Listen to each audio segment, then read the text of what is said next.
Alors, aujourd'hui, on va parler d'un film que j'ai re-regardé. D'abord, on va parler d'un film que j'ai re-regardé parce que j'ai vraiment entendu vraiment beaucoup de mal de ce film et je suis extrêmement pas d'accord. Je suis extrêmement pas d'accord parce que j'ai entendu vraiment beaucoup de mal sur ce film. C'est Megan 2.0. Donc, Megan 2.0, j'ai entendu vraiment que le film était nul, que c'était un navet, que c'était un nanar, que c'était pas bon. Euh, Malgré tout, quand j'entends ce genre de remarques, que je regarde un film que j'ai pas aimé, euh, je me dis Hugo, te laisse pas influencer parce que c'était certainement, si t'as pas aimé, c'était certainement de l'influence.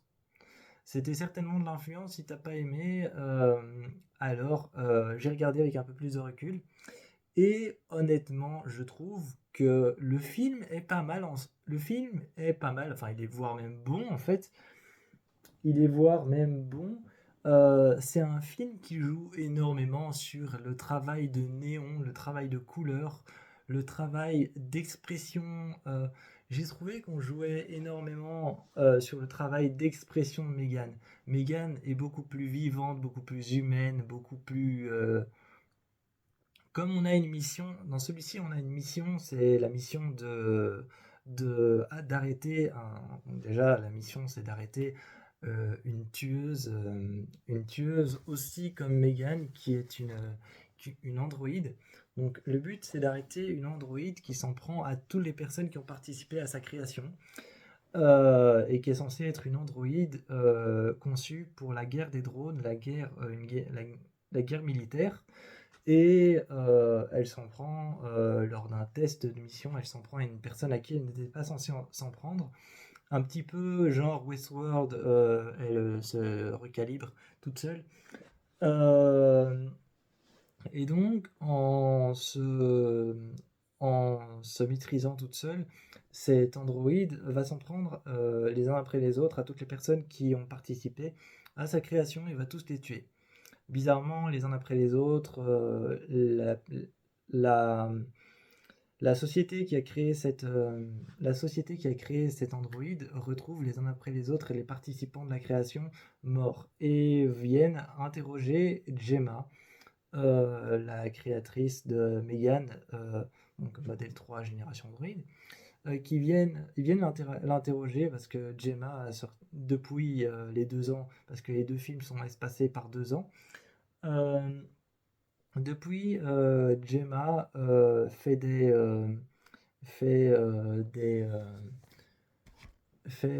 rendez-vous sur l'IA, comme ça, elle fait des sortes de présentations mondiales sur l'IA, sur Megan, et sur le fait que les enfants passent beaucoup trop de temps sur les écrans et tout ça. Enfin bref, elle raconte un peu les objets inutiles qu'on a mis en main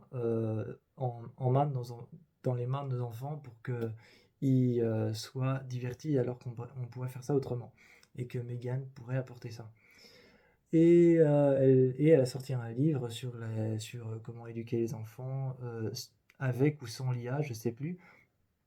Mais j'ai trouvé que le film était beaucoup plus vivant. Il était beaucoup plus vivant que le premier. Megan 2.0 se base sur une thématique que j'ai beaucoup aimée, qu'on comprend à la fin. C'est la thématique de l'IA reste fidèle à l'humain et reste autonome et fidèle à l'humain et fait bien et correctement les choses qu'on lui demande. Si nous, les humains, on est fidèle à cette IA, et on la traite telle qu'elle, même si c'est pas quelque chose de vivant et que c'est quelque chose de matériel, nous, l'humain, devons être fidèles à nos créations et à ce qu'on a construit. Sinon, l'IA, en fait, l'IA, c'est quelque chose. L'IA, comme je vais prendre un exemple très brief, comme ChatGPT, ChatGPT ne fait que reprendre des données qui existent déjà. L'IA, ça fonctionne un petit peu comme... Enfin, je me connais pas du tout en IA, mais c'est ce qu'elle explique. C'est un petit peu comme ça, c'est que nous, on doit être autant fiable, on doit être autant respectueux de nos créations, que nos créations nous le rendront. Donc ça doit fonctionner sur un système de spirale, de spirale vice versa. Parce on doit autant leur être, on doit autant leur être redevable pour ce qu'ils font pour nous, et autant qu'on doit leur être, être très clair sur ce qu'on dit, et surtout, quelque part, je vais utiliser le mot gentil, mais on doit autant être gentil avec nos inventions, ce qu'on crée, ce qu'on invente, et ce qu'on fait d'elles, ce qu'on leur demande, les missions qu'on leur demande de faire, autant que les IA le seront pour nous. Parce que si on n'est pas comme ça avec les IA vont adopter notre comportement et notre manière de leur demander les choses, de leur faire des choses. Si tu leur demandes de faire des choses militaires et de faire des choses horribles, eh ben, les IA vont commencer à adopter, parce que ça fonctionne comme ça. L'IA, c'est vraiment quelque chose qui n'a pas la possibilité de se rendre compte des choses. C'est vraiment l'IA, c'est quelque chose qui n'a pas de cas de conscience en fait. L'IA ne possède aucun cas de conscience, donc elle ne possède pas de, déjà elle ne possède pas de vie. Enfin, si, quelque part elle possède une vie électrique et matérielle, mais elle ne possède pas ce qu'on appelle un cas de conscience. Donc, c'est-à-dire, si je vous pose une question euh, comme par exemple, si je vous pose une question du genre, tu es dans une voiture. Cette voiture roule à toute berzingue sur une route. Mais à un moment, cette voiture, imaginons que ce soit un hypercar, elle roule à toute berzingue, c'est toi qui as le volant et t'es dans cette voiture. Et à un moment, elle va devoir prendre un virage. Sur le premier virage, il y a une personne que tu aimes bien et que tu connais, un ami par exemple. Sur l'autre virage, il y a toute ta famille. Toute ta famille en rang, en rassemblement, sur cette route. Et la voiture doit prendre soit la route avec toute ta famille, soit celle avec juste un ami. Et tu dois choisir. L'IA, ça ne possède pas le cas de conscience que nous, on peut avoir dans ces moments-là. L'IA ne possède pas ça. L'IA fait un choix selon ce qu'on lui demande. Et c'est ce que montre le film, en fait, c'est que nous, si on respecte les IA, nos inventions, eh bien, nos inventions, les IA qu'on invente, vont nous respecter et respecter ce qu'on leur demande, ce qu'on fait et la manière dont on les traite. C'est ça que montre le film qui met en avant, et je comprends pas pourquoi tellement de gens n'ont pas aimé Megan 2.0, parce qu'il met quelque chose de très important en avant, et rend surtout Megan beaucoup plus vivante dans ce chapitre-là, évoque beaucoup plus la prise visuelle via les sons.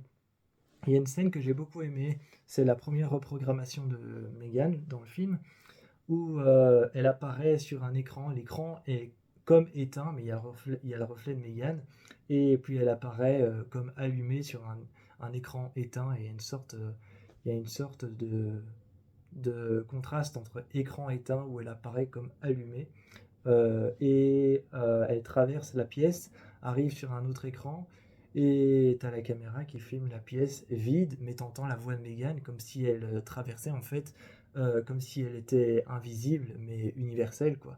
Et et cette scène, je l'ai beaucoup aimée parce qu'elle apparaît sur les écrans, et à un moment, elle se sert du projecteur pour projeter son visage sur le mur, et ça rend trop bien. En même temps, c'est effrayant parce que c'est oppressant et tu vois son visage de très près, mais elle parle à Gemma de manière un peu sérieuse, mais de manière normale, quoi. Elle l'agresse pas. Et, et c'est une scène que j'ai beaucoup aimée et qui montre un peu le fait qu'on doit respecter. On doit respecter, on doit se respecter, même si la personne que tu dois respecter n'est pas une personne et est une machine. Ça joue énormément sur les visuels sonores, les visuels de néon, de lumière, de changement de lumière, les visuels d'écho, de sons proches, de sons lointains, et les combats self-confens, les self-confense, ça veut rien dire. Euh, les combats self-défense et self-control, les combats combats à main nue entre Megan et entre Amelia, l'androïde qui veut détruire le monde. sont vraiment, ils étaient vraiment super bien faits, super bien filmés, avec la caméra qui se retourne complètement, ou alors qui prend des angles de l'autre côté et qui revient directement de l'autre côté, ou qui filme le mouvement d'un seul membre pour montrer à quel point les androïdes sont forts et se battent vite. Euh, et honnêtement, la prise de son des mouvements dans les bras, les articulations électroniques comme ça qu'on entend, était incroyable. Ça, c'est un détail que j'ai trouvé incroyable. C'est la prise de son des androïdes qui ont des mouvements, qui ont des bruits un peu électriques à leurs articulations et leur manière de bouger. Et surtout la prise de son des voix qui sont un peu transformées pour les androïdes. C'était génial. Donc vraiment, tout ce que j'ai à dire sur Megan, c'était que c'était un super bon film. Et aussi, je vais pas vous révéler pourquoi cet androïde veut détruire le monde, mais c'est pour trouver une sorte de puce électronique. Et cette puce électronique, c'est assez touchant parce ils ont fait quelque chose comme quoi Megan n'était pas le premier robot à détruire le monde. Et cette puce, ce serait un petit peu quelque chose de familier, comme pour retrouver sa famille. Et j'ai trouvé ça un petit peu émotionnel. Elle veut détruire le monde pour quelque part retrouver sa famille parce que tous ces codes de cryptage bon, sont à l'intérieur de cette puce. Et le fait de retrouver sa famille, ça donne un côté très humanisé à Megan et à Amelia, même si elle est la méchante, l'anti-héros de l'histoire. Voilà. Donc, je suis désolé de vous avoir quand même spoilé la fin, mais franchement, je comprends pas les personnes qui ont baqué Megan 2.0 en disant qu'il était mauvais. Moi, je le trouve vraiment bon. Et je vous fais plein de bisous, et on se retrouve pour la prochaine critique.